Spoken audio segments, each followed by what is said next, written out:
Of tonsillectomy, that is indications and complications of tonsillectomy. तो first इसका indication headings होगा, second complication होगा जो कि हम पहले ही डिस्कस कर चुके हैं, तो हम सिर्फ इंडिकेशंस देखेंगे इस वीडियो में. तो फर्स्ट एब्सोल्यूट इंडिकेशंस होते हैं and second relative indications and third as a part of another operation. 3 types के इंडिकेशंस होते हैं. तो एब्सोल्यूट इंडिकेशंस में क्या क्या आएगा? 5 थिंग्स आएंगी.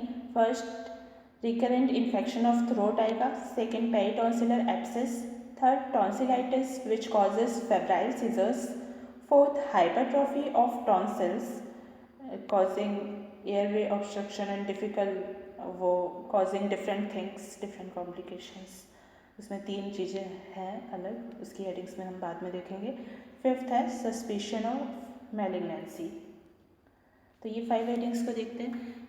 तो फर्स्ट है रिकरेंट इन्फेक्शन ऑफ थ्रोट. तो रिकरेंट इन्फेक्शन ऑफ थ्रोट अगर हो रहा है ग्रेटर देन या इक्वल टू 7 एपिसोड्स एक साल में, तो उस कंडीशन में टॉन्सिलेक्टोमी करना है. सेकेंड, टॉन्सिल को तब रिमूव करना है जब 5 एपिसोड पर ईयर आ रहे हैं, 2 साल के लिए ऐसा हो रहा है. थर्ड, 3 एपिसोड पर ईयर आ रहे हैं, ऐसे 3 साल के लिए हो रहा है. देन फोर्थ, अगर ग्रेटर या equal to 2 weeks lost school हो गया है, मतलब 2 हफ्तों से स्कूल नहीं जा पा रहा है पेशेंट, जो भी चाइल्ड है वो, या वर्क पे नहीं जा रहा है पेशेंट 1 साल से, तो उसको टॉन्सिलेक्टोमी करना है फिर रिकरेंट इन्फेक्शन ऑफ थ्रोट में. Then second, peritonsillar abscess. Peritonsillar abscess में अगर चिल्ड्रन में तब करते हैं टॉन्सिलेक्टोमी जब 4 से 6 हफ्ते हो जाते हैं एब्सेस को ट्रीट करने के बाद. और एडल्ट्स में अगर पेरिटॉन्सिलर एब्सेस का सेकेंड अटैक आता है तब फिर एब्सोल्यूट इंडिकेशन होता है टॉन्सिलेक्टोमी के लिए, टॉन्सिल को रिमूव करने का. क्योंकि चिल्ड्रन में टॉन्सिल ज़्यादा रिस्की रहता है ना, टॉन्सिल ज़्यादा प्रेजेंट रहता है, इसीलिए इसमें टॉन्सिलेक्टोमी का एब्सोल्यूट इंडिकेशन फॉर्म हो जाता है. नाउ थर्ड है tonsillitis which causes febrile seizures. तो फेब्राइल सीजर्स मीन्स कन्वर्शन अगर चाइल्ड में आता है जो फीवर के कारण होता है, उसको बोलते हैं फेब्राइल सीजर्स. तो उस कंडीशन में भी हमको टॉन्सिल को रिमूव करना होता है. नाउ फोर्थ है अगर टॉन्सिल की हाइपरट्रॉफी हो गई है जो कि कॉज कर रही है एयरवे का ऑब्स्ट्रक्शन यानी कि स्लीप एपनिया, और डिग्लूटिशन में डिफ़िकल्टी कॉज कर रही है, गटकने में डिफ़िकल्टी आ रही है. थर्ड, बोलने में इंटरफेरेंस हो रहा है, तो उस कंडीशन में हमको करना है टॉन्सिलेक्टोमी.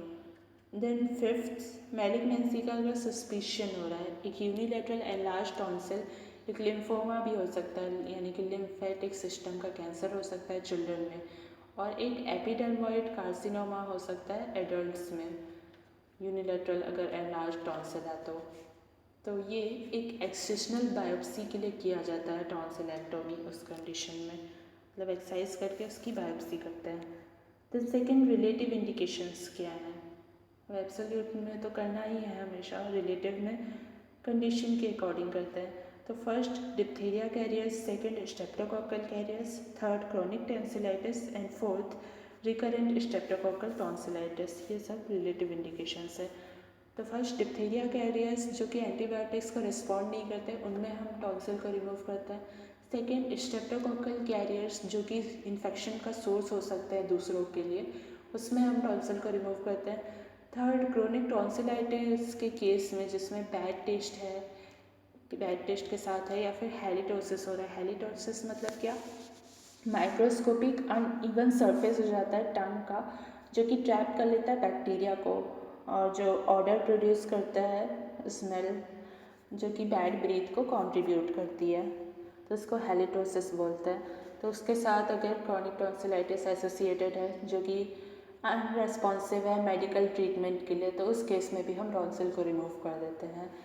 Now fourth, recurrent streptococcal tonsillitis अगर हो रहा है, बार बार हो रहा है स्ट्रेप्टोकोकल टॉन्सिलाइटिस एक पेशेंट में जिसकी वेल्वुलर हार्ट डिसीज़ है, तो उसमें भी हम टॉन्सिल को रिमूव कर देते हैं.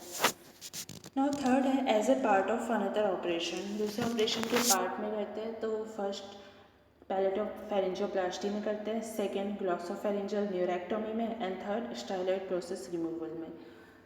तो पैलेट और फेरिंग्स को अगर हम रिपेयर कर रहे हैं स्लीप एपनिया सिंड्रोम में जो हम करते हैं, तो उस केस में हम टॉन्सिल को भी रिमूव कर देते हैं उसको अप्रोच करने के लिए।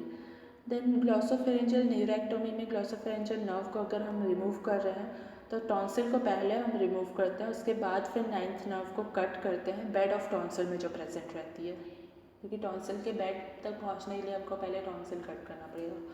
नाउ थर्ड, स्टाइलेट प्रोसेस के रिमूवल के लिए भी हम इसको टॉन्सिल को कट कर देते हैं, क्योंकि अंदर से अगर हम अप्रोच करते हैं स्टाइलेट प्रोसेस में तो हमको टॉन्सिल को कट करना पड़ता है।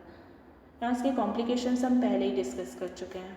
तो ये था टॉन्सिलेक्टोमी के इंडिकेशंस और कॉम्प्लिकेशंस के बारे में। Thanks for watching.